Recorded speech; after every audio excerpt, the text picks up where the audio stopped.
Agora vamos falar sobre perseverança. É um bom tema. E quem sobe ao palco é o medalhista olímpico, judoca e fundador e presidente do Instituto Reação. Com vocês, Flávio Canto.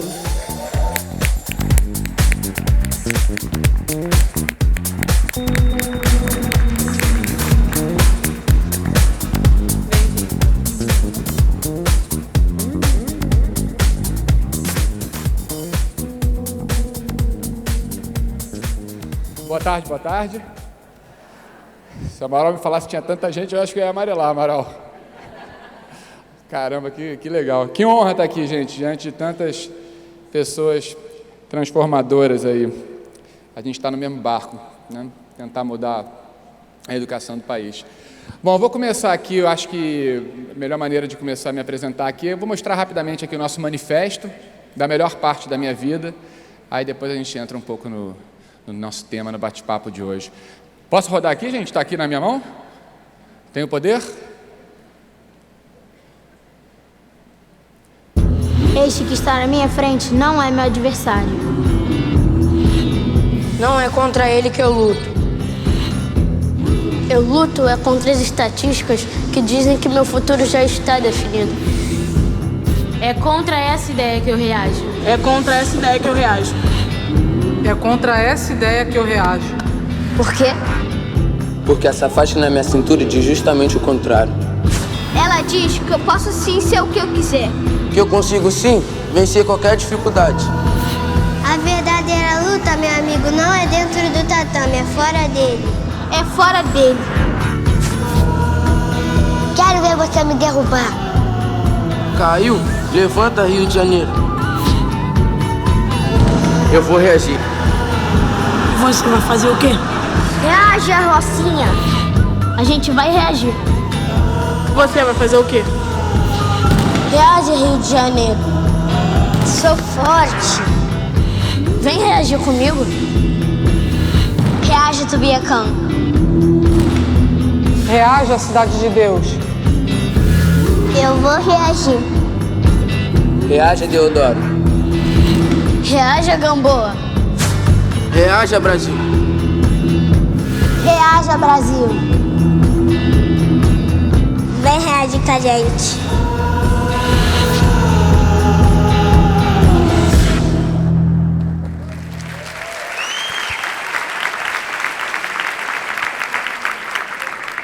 Esse manifesto foi feito recentemente e, bom, é uma longa história. Eu não tenho muito tempo aqui, eu vou tentar ser sucinto, que não é minha, confesso que eu não sou bom nisso, mas vou tentar.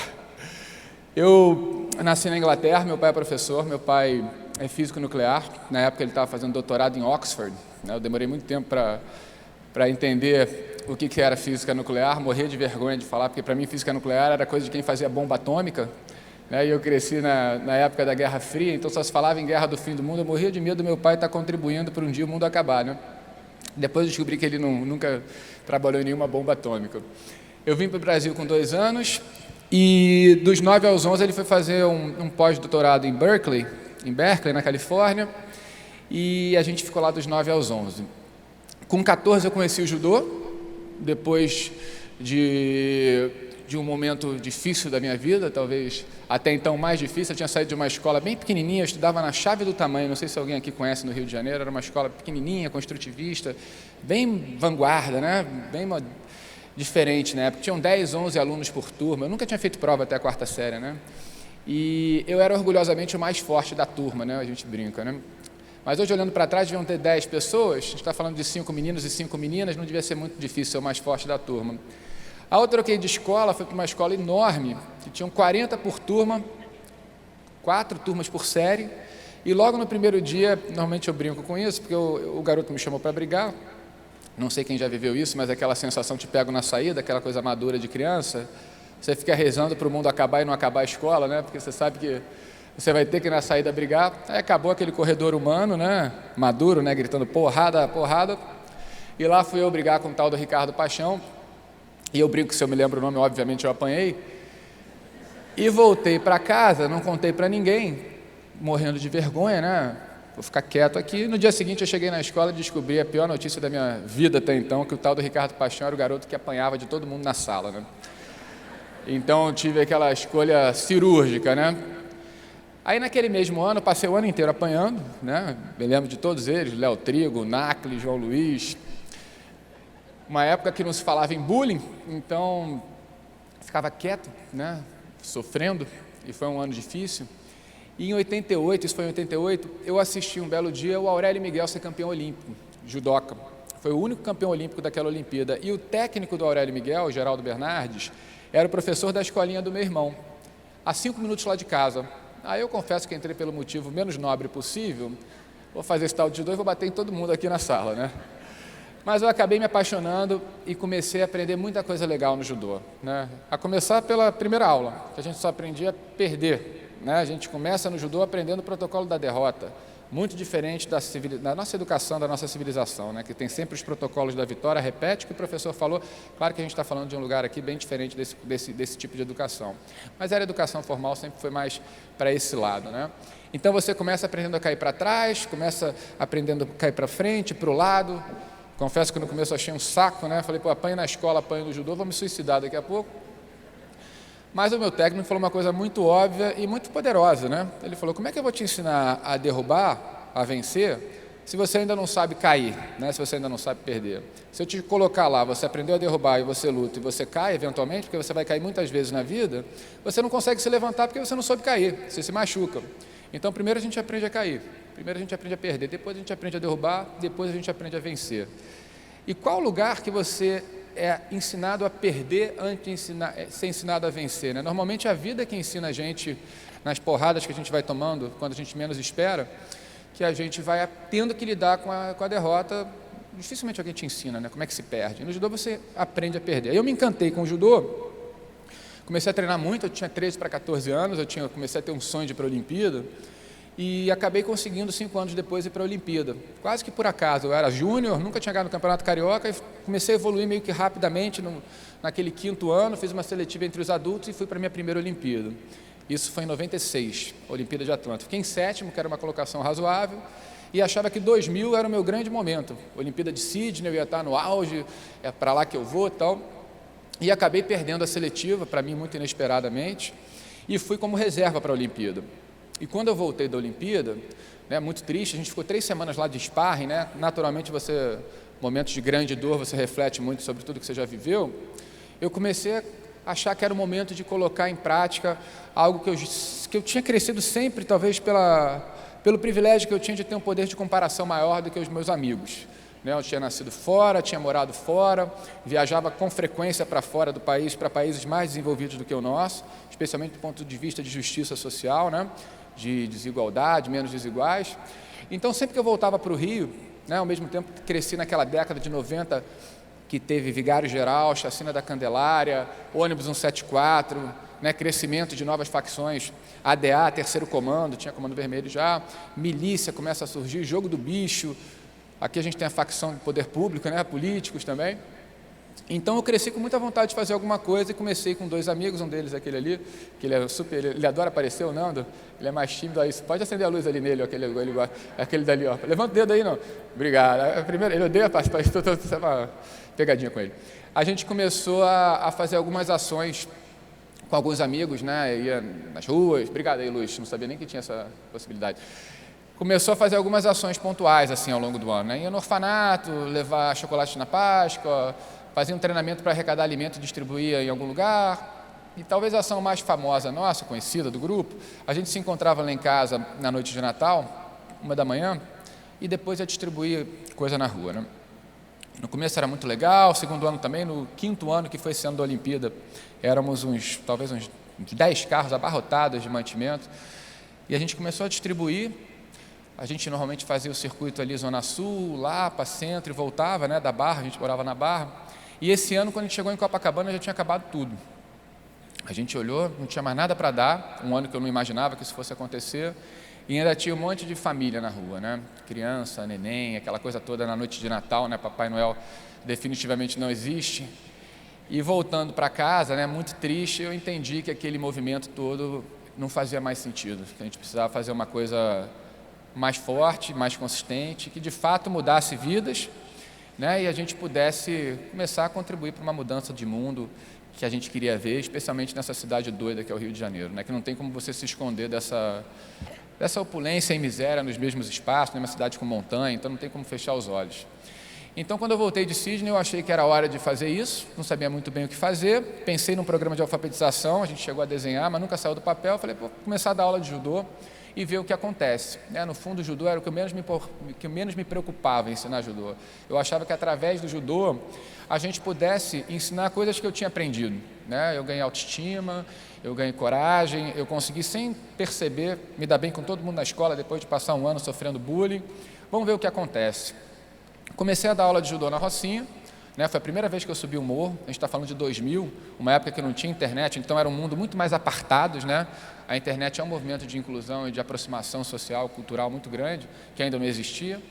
Me lembro de chegar lá, a gente dava aula do lado de uma boca de fumo, o pessoal pó 10, pó 20, aquele mundo completamente diferente do que eu vivia, e comecei a perceber muito rapidamente que o que a gente fazia no judô era muito maior do que os golpes que a gente ensinava. A garotada melhorava na escola, melhorava em casa, e acabei descobrindo, talvez da pior forma possível, talvez não, da pior forma possível, que a gente tinha encontrado uma ferramenta poderosa. 2 alunos nossos de 16 anos, o Diogo e o Vinícius, foram num baile funk numa outra favela de São Carlos, e quando chegaram lá foram identificados como moradores de uma facção rival, de uma favela de uma facção rival. Eu não me lembro se era Comando Vermelho na época, que isso aí vai mudando, mas só por serem de uma facção rival, embora não fossem do movimento, de um lugar geográfico de uma facção rival, foram pegos, foram para aquele tribunal, torturados, chegaram a cortar todos os dedos do Vinícius, e no final atiraram os dois, o Diogo fingiu de morto e o Vinícius morreu. E foi o primeiro enterro, depois de alguns, infelizmente a gente teve que ir, que eu fui. Eu tinha uns 26, 27 anos, e quando a gente chegou, a imagem mais forte que eu tive foi antes de fecharem o caixão do Vinícius, um outro aluno botou uma camisa do Reação no peito do Vinícius. Então ali naquela dor eu entendi que a gente tinha encontrado algo muito poderoso, que dava autoestima, pertencimento, tudo aquilo que muitas vezes é o que falta e faz com a criança de 11, 12 anos vá para aquele outro caminho. A gente está 19 anos já nessa história, então a gente já viu de tudo, e a maioria das vezes os donos de morro são caras que começaram lá com 11, 12, 13 anos, muitas vezes porque iam atrás desse sentimento de pertencer a algo. Aí eu nunca mais tive dúvida que o judô era muito poderoso, a arte marcial era muito poderosa, e a partir dali a gente começou a pensar como é que a gente desenvolve um programa para a gente fortalecer, o nosso mantra lá é lutar contra essa falta de oportunidade na largada, essa desigualdade de oportunidade na largada tão recorrente, tão cruel do nosso país, Vamos inverter estatísticas que dizem que o futuro é definido pela origem de cada um, a gente trabalha muito a frase passado não é destino, e vamos formar faixas pretas dentro e fora do tatame, especialmente fora do tatame. Supostamente, se ele chegar na preta dentro do tatame, se a gente tiver um programa pedagógico especial de desenvolvimento de habilidades socioemocionais, ele vai chegar na faixa preta fora do tatame também. E aí a nossa missão passou a ser, desde então, fortalecer esse programa de habilidades socioemocionais dentro do tatame. Então, o que a gente fez hoje, o que a gente está fazendo, posso voltar aqui para o... A gente fez uma tradução literal do princípio mais importante do judô, só para vocês falar, o judô foi um esporte, foi uma arte marcial criada em 1882, 6 anos depois de oficialmente serem extintos do Japão a classe dos samurais. A abertura do esporte, Japão fechado há 200 anos, na era Meiji, os americanos, quem viu O Último Samurai com Tom Cruise vai se lembrar, os americanos chegam no Japão, ganham dos samurais, aqueles magrinhos com arma de fogo são mais poderosos que os samurais guerreiros com aquelas espadas. Os samurais são humilhados e o imperador Meiji ele resolve fazer um movimento de importar tudo que era cultura ocidental, tentando se desenvolver mais rapidamente, não ser uma China, a China colonizada pelos britânicos. Ele falou, a gente tem que fazer um movimento de evolução, de crescimento mais rápido, tanto que logo no começo do século seguinte, a primeira vez que uma potência asiática, naquela fase, ganha de uma potência ocidental, a guerra contra a Rússia, enfim. Os japoneses eles fazem esse processo de evolução rápida, e o Jigoro Kano funda o judô 6 anos depois, querendo, já estão importando tudo que é de fora, vamos fazer um movimento para exportar o que é de legal do Japão.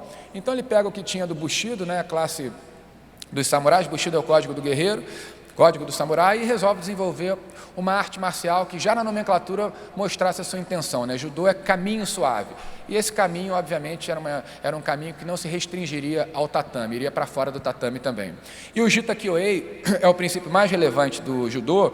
A tradução literal é benefício e prosperidade mútua. Só que não é muito palatável, né? Benefício e prosperidade. Paula, tudo bem? Não tinha visto aí. Benefício e prosperidade mútua. E a gente resolveu traduzir, a Paula já conhece a gente há muito tempo, né, Paula? A gente era bagunçado, né? Mas melhorou agora. E a gente traduziu benefício e prosperidade mútua por construir, conquistar e compartilhar. Então, o que a gente fez hoje, esses são os valores atuais. Uns eu não gosto muito, a gente vai mudar agora. O pessoal, só toda hora eu quero mudar, o pessoal fica desesperado. Mas a primeira fase a gente trabalha com coragem, humildade, disciplina, né? Eu prefiro consistência do que disciplina, acho disciplina meio careta. Honra, e POM é a cultura do limitless, né? Da autossuperação, né? A gente criar a cultura que não importa de onde você vem, você pode ser o melhor possível, né? Não por acaso a gente tem um programa olímpico hoje, só dar um panorama, reação, hoje tem 1.800 alunos, tem 10 polos, né? A gente tem quase 70 funcionários, virou de fato uma pequena empresa, né? Nós diretores, o Luciano é diretor, eu também, voluntários, mas abaixo da gente, quer dizer, abaixo, junto com a gente tem esse grupo todo trabalhando. Então a gente trabalha cada semestre um desses valores, né, e põe essa cultura da excelência. A gente tem um programa olímpico, a gente tem hoje atletas nas seleções do Brasil em todas as faixas etárias, sub-13, sub-15, sub-18, sub-21, para mostrar que eles são capazes, né? O Reação é número 1 do Brasil em praticamente todas essas categorias, ou 2 ou 3, mas na maioria das categorias número 1. E o último princípio é o tal Jita Kyoei, que é o tal benefício e prosperidade mútua, que é você compartilhar tudo que você vivenciou. Então, a nossa pedagogia de projeto contempla um olhar, né, uma caminhada. O nome da metodologia é o caminho, né, em homenagem ao Do do judô.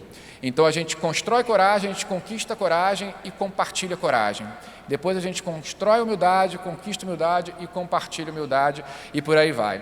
A gente desenvolveu um kimoninho, né, que a gente tem os pets, né, no kimono, cada um representa um desses valores, e conforme a criança ela vai evoluindo, né, ela vai passando pelo programa, ela vai colorindo o kimono, né? Um caminho completo demora 3 anos, aí depois vem um novo caminho com uma nova cor, são as insígnias aí do caminho que ela vai construindo. E eu estou muito feliz de estar aqui e muito agradecido à Eleva, porque a Eleva está permitindo que a gente crie um novo movimento, que é um movimento que já está na minha cabeça já há algum tempo, e a gente está testando agora, está começando agora com a Eleva, que é migrar de uma ideia de um projeto social. Eu sempre me considerei, quer dizer, parece meio marra falar, né? Mas eu sempre tive um empreendedorismo mais no lado social, e me incomoda muito pensar em projeto social sempre ligado a pobre. Projeto social, inclusão social, significa trazer quem está embaixo ali da pirâmide social para cima, né? Tem sempre um viés hierárquico. A gente não pensa em fazer uma inclusão social trazendo quem está em cima da pirâmide, do ponto de vista social, tá? Para conhecer esse mundo de baixo. A gente tem 20% da população do Rio, aproximadamente, vivendo em favelas. Esses 80% é como se não precisassem conhecer esses 20%, porque esses 20% não têm valor. Então, o que aconteceu comigo, com o Luciano e com todos os meus amigos que embarcaram nesse movimento, a gente viveu uma inclusão social, digamos, avessas, que construiu e transformou a nossa vida, né? A gente vai para a rocinha achando que vai ensinar e volta para casa aprendendo muito mais do que ensinou e começa a se perguntar quem é que está sendo transformado, quem é que está sendo incluído aqui. Então a gente matou essa expressão inclusão social, hoje a gente fala em integração social, que eu acho que é muito mais adequado, e a gente está migrando de um projeto social para um projeto de sociedade. Essa é a nossa intenção, né? O nosso sonho grande. E quando a gente entra na Eleva agora, a gente entra com essa mesma metodologia no contraturno escolar, com aulas, né, no programa de judô, e na hora de compartilhar o valor, a gente cria uma ponte entre Eleva e Reação. E quando a gente chegar no Brasil inteiro, aí a gente cria entre cada escola e cada projeto social que a gente traga para dentro do barco. Cada escola privada adota um projeto social que ganha a mesma metodologia, e 2 vezes por ano a gente promove um encontro no momento de compartilhar esse valor. Então, só para dar uma ideia, esse ano a gente está trabalhando o valor coragem, o nosso compartilhar coragem, muito diferente do que as escolas privadas normalmente fazem, as minhas faziam. Vamos fazer uma ação social, campanha do agasalho, campanha do brinquedo no Natal. Você ensina o teu filho a dar o agasalho velho para o pobre, a dar o brinquedo quebrado para o pobre, e você continua promovendo essa cultura de hierarquia, né, de olhar para ele sempre como uma pessoa inferior, que não tem o que te oferecer, não tem o que te ensinar. E a gente vai fazer sempre esse momento de compartilhar um desses valores numa perspectiva de team building, de igualdade. Então, esse ano, a gente está fazendo, por exemplo, uma competição por equipes. Agora, pela primeira vez, a Olimpíada vai ter competição por equipe no judô. E cada equipe é composta por 6 atletas, 3 do Eleva, 3 da Rocinha, 3 da Eleva da Barra, 3 da Cidade de Deus. Então, já estou imaginando aqui o nosso... Eu me empolgo, tá? Já estou imaginando aqui 6 cinegras, né? Para a gente fazer isso aí, virar um mini-doc para a gente, né? Filmando o dia de cada uma dessas crianças, né? Acordando, tomando café, então um ali no Leblon, saindo com os pais, indo para a competição, o outro na Rocinha, descendo a Rocinha, se despedindo dos pais, o outro na Cidade de Deus, o outro na Eleva da Barra, tal, e no final todos eles se encontram para representar, digamos, o Japão. Ganham o pet do Japão, aprendem arigatou gozaimashita, as palavras que são importantes para você ter a boa etiqueta do fair play, né, quando acaba a luta, vão representar o Japão, aprendem um pouco sobre a cultura do Japão, e vão lutar, vão ganhar ou vão perder juntos. Então, se eu ganhar e você perder, a gente perdeu. Se você perder e eu ganhar, talvez a gente tenha ganhado. Todo mundo, né, são 6, a gente tem que ganhar mais lutas para a gente poder comemorar ou não. E eu acho que esse processo de ganhar e perder é extremamente importante para a gente trabalhar na cabeça da criança. E como todas as modalidades que tem dor, né, dor é caminho, né, elas pressupõem um convencimento, um ensinamento que para a criança entender, para o jovem entender e para a gente também que luta, que o nosso maior adversário é o que está dentro da gente. A gente quebra um pouco esse paradigma de competição do outro ser o meu adversário. O adversário está aqui dentro, né? Então a gente está o tempo inteiro trabalhando com essas grandes emoções. Né? Quando a gente vai falar de coragem, por exemplo, a gente tem que primeiro começar a conversar sobre medo. O medo de uma criança de 4 anos é completamente diferente do que o medo de um jovem de 16. Então a gente vai pelas etapas, né, da ousadia, de enfrentar o medo, do enfrentamento e, enfim, da coragem. E quebrando essa ideia de que machista, né, de que o corajoso é o que não tem medo. Né? Eu acho que corajoso é quem entende o seu medo, e a gente lida com isso com frequência no esporte, né, um laboratório de emoções permanente. Por isso que eu gosto muito da cultura da competição, diferente de outros projetos que evitam a competição. Né? Tem projetos que fazem assim, todo mundo senta no banco, ao mesmo tempo, todo mundo joga na linha igual. Eu fico olhando, estão preparando essa garotada para ir para a Disney. Né?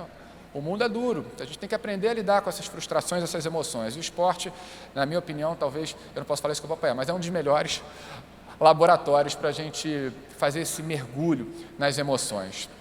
Então, o nosso movimento hoje é esse projeto de sociedade. Amaral, Eleva, obrigado por permitirem que a gente consiga fazer esse nosso piloto e mais ambiciosamente a ideia é depois levar isso a um programa para a educação física escolar, usando a educação física da escola privada, fazendo a ponte com a escola pública. Né? As escolas privadas não se comunicam com as escolas públicas, os ricos não se comunicam com os pobres, a gente vive num mundo cada vez mais apartado. Né? Hoje, 8 pessoas na Terra detêm o dinheiro de metade de 3,5 bilhões de pessoas. Fiquei assustadíssimo com isso. 8 pessoas têm o dinheiro de 3,5 bilhões de pessoas no mundo.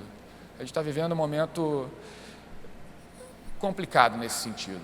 Eu vou terminar aqui, porque eu sei que meu tempo já deve ter esgotado, com uma história que eu acho que fala muito de habilidades socioemocionais e de como eu me orgulho, né, do Reação, do nosso time, que é um time espetacular, conseguir fazer com que histórias como essa aconteçam. A gente hoje tem 1.800 alunos, mas eu escolhi uma história mais notória de um aluno, né? A gente, ao longo desse tempo, deve ter tido 10 vezes esse número, pelo menos, para contar essa história, que eu acho que a gente está nessa linha de socioemocional, né? Essa é uma foto de 2003, Jogos Pan-Americanos de Santo Domingo. Eu tinha voltado campeão e tinha uma garotada, o pessoal me esperando nessa competição. Aquela na esquerda, eu vou falar sobre essa daqui. Ela é irmã daquela que está segurando a faixa na esquerda, a faixa laranja. Ela tinha chegado no Reação aos 2 ou 3 anos, aos 8 anos, por uma história que acontece com frequência no Brasil, no Rio de Janeiro. Né? A irmã dela brigou na escola com o menino, e no final da aula a mãe do menino foi lá tirar satisfação com ela, isso na Cidade de Deus. Aquela coisa civilizada. Ela começou a brigar com a mãe do menino e com o menino, e a irmã mais nova não sabia o que fazer, tirou o chinelo e ficou batendo também na mãe do menino, aquela coisa civilizada lá na Cidade de Deus. Aí as duas voltaram para casa, né, depois dessa briga, imagino que de mãos dadas, né, na minha poesia aqui, e à noite chega a mãe do menino, o menino e o pai do menino. O pai do menino era o gerente da Boca de Fumo ali da região. e chegou e falou para eles, olha, amanhã até meio-dia eu quero vocês fora daqui. E na favela, se alguém fala para você ir fora daqui amanhã até meio-dia, ainda mais ser o gerente da boca de fumo, você tem que ir. O pai, um motoboy desempregado, a mãe esquizofrênica, paupérrimos, saíram para uma outra favelinha, num quartinho minúsculo, que coincidentemente era em frente ao polo do Reação, onde o Geraldo Bernardes, o meu técnico, que tem 7 Olimpíadas, o Bernardinho do judô, dava aula, que é aquele ali da direita. O Geraldo logo no começo falou, chegaram 2 irmãs aqui que são poderosas. A Raquel foi a primeira campeã do Reação, foi campeã pan-americana aos 15 anos, aos 16 teve uma filha, ficou grávida com 15 para 16, ali a gente entendeu que o buraco era muito mais embaixo, perdeu muito tempo, depois ela voltou para a seleção, a Carolzinha hoje está com 12 anos, e hoje a Raquel, olha que coisa legal, ela é formada, é professora do Reação, e agora ela é professora do time principal das meninas, e a professora é técnica da irmã dela, hoje em dia. E a irmã dela foi campeã mundial aos 16 anos, júnior, lutando com atletas até 20 anos, e em 2012, em Londres, vocês devem se lembrar dessa história, ela perdeu a segunda luta, e quando ela voltou para o quarto, quando ela abriu as redes sociais, ela sofreu um massacre virtual, né? Frases do tipo, volta para o zoológico, lugar de macaco é na jaula, você é uma vergonha, você é isso, você é aquilo, e ela ficou destruída.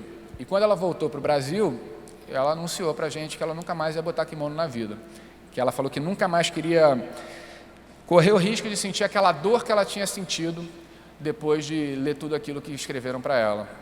A gente começou a trabalhar, o Geraldo desesperado, né, todos nós, começamos a trabalhar com ela, a gente tem uma coach que começou a conversar muito com ela e fez uma pergunta que para ela foi muito importante. Perguntou, olha, daqui a 4 anos tem uma Olimpíada no Brasil, a 10 minutos de onde você cresceu, da Cidade de Deus. Você se imagina daqui a 4 anos assistindo essa competição, sem ter pelo menos tentado fazer parte dessa competição? Aí ela saiu do treino, né, do treino da conversa. 2 dias depois ela voltou com uma tatuagem com os aros olímpicos e uma frase, ninguém sabe o quanto eu sofri para chegar até aqui. E 4 anos depois, aí eu acho que é onde eu encerro aqui a minha conversa de hoje, né, e eu não tenho dúvida que essa reconstrução dela se deve muito a toda a bagagem, né, que ela foi recebendo ao longo do tempo, né, nesses programas e na força que a gente e que o esporte tem em geral para transformar emocionalmente uma pessoa e para reerguer uma pessoa depois de uma paulada como essa, né? Aí é uma história que é conto de fadas, né, para mim um dos mais bonitos que eu já vi. Ela foi a primeira medalha de ouro na Olimpíada do Rio de Janeiro. Eu vou terminar com essa imagem aqui que eu acho que resume melhor do que qualquer outra coisa que eu estou falando aqui do que eu acredito.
Valeu, pessoal.